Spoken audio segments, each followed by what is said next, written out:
Josh McDaniels and general manager Dave Ziegler, that's one of the Zieglers, were fired by Mark Davis and the Raiders.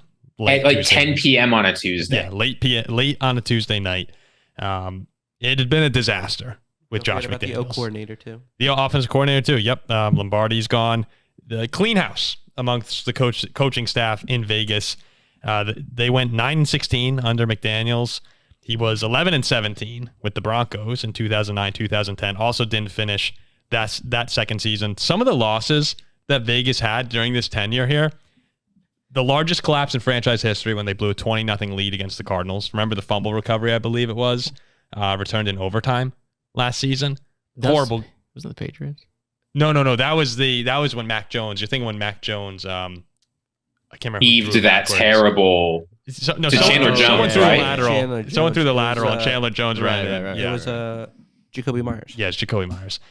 Also, the Jeff Saturday game when he literally came off the street coaching like high school football and beat them. That was the Raiders. So funny. Yes. Bagent a couple weeks ago. I know that the Raiders also had a backup in, but Bagent went and lit them up. I mean, blown out by Tyson Bagent and the Bears. And that's just a few of them. Some really bad losses for Vegas. Murdered by Kenny Pickett during that time.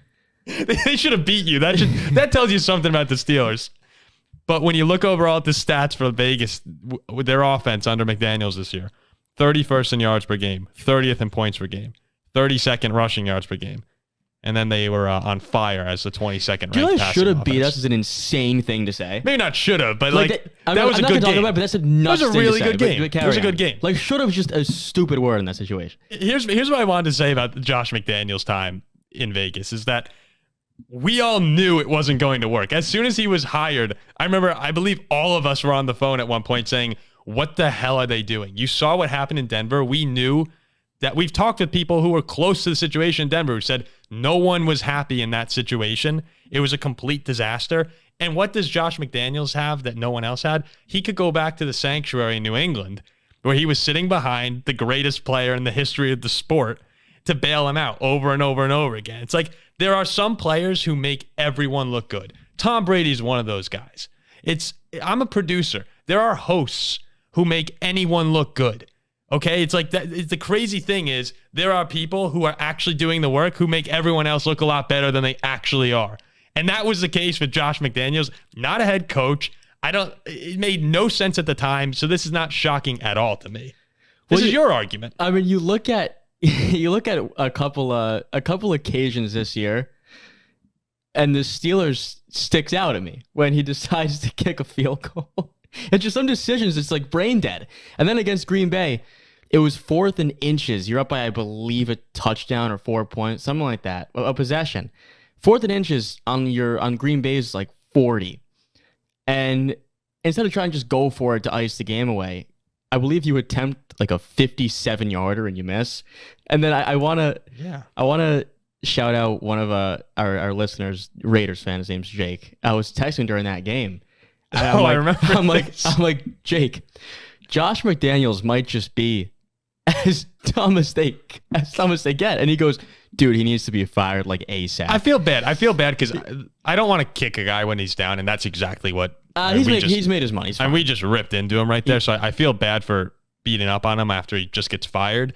But it was just it felt like this was inevitable. Worse things. He makes his money. Yeah, we're happy for him in that regard. Like, Josh McDaniels, go ahead and enjoy. He's good. He's got to go. But this was a mistake. The second, I think Andrew said when he used to be on the show, Rich Bisaccia took them on that magical run to the playoffs with Derek Carr, and maybe he should have been the coach. Who knows? But Ziggy, I'm sorry, we didn't. You have a similar last name, a common last name to one of the people involved in these firings with Dave Ziegler. Was this surprising to you at all? I'll tell you what's surprising. The Raiders fired their GM and their head coach and their offensive coordinator and benched their starting quarterback and are favorites over the Giants. Still. No, I mean, look, it's the fact that Mark Davis gave him a 6-year fully guaranteed contract, I think is just silly. I don't know, right? Like, he got impatient. He should have. Things were an utter disaster there. But I think it's interesting, like In the Belichick like second dynasty era, all three of those coordinators got big jobs, right? McDaniels, Patricia, and Joe Judge. All three of his main coordinators got head coaching jobs, and it was a disaster everywhere. Yep. I hope that this, along with sort of the Patriots collapse this in the past couple seasons, now, I'm not throwing any shade at Belichick here, but I hope no one else tries to import the Patriot way anymore. It's been terrible almost everywhere. Actually, not almost, absolutely everywhere it has been tried. It's time to move on and get a new era in the NFL. Wait, Ziggy, who was the defensive coordinator under Belichick? Was it Patricia? Yeah, that was Patricia. And McDaniels for some of those, like I'm talking like the second dynasty years. And McDaniels was the offensive coordinator? Yeah, and Joe Judge was the special teams coordinator. When like Brady and Gronk won a Super Bowl?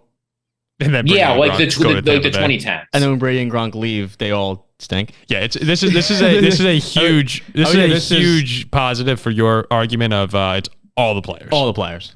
It's all the players. Yeah, but I wish there was Steve some Kerr evidence to show that trading for coaches was really good. But I do think that it exists. I do think that coaches McDaniels in particular, have a huge role, and some are much better than others when it comes to just knowing what to do and calling the right plays and not screwing your team. Yeah, we said it before. Do I think Tom Brady would have won a Super Bowl without if you change Bill Belichick? Yeah, they'd probably win a Super Bowl, but you might not have the dynasty without Belichick. I mean, the defenses were amazing. We don't have to talk about how great. We all know Bill Belichick was phenomenal. I think it's more so like a good coach down by 8 points on 4th and goal with 3 minutes goes for it, not kicks a field goal. Yeah, like stuff like that.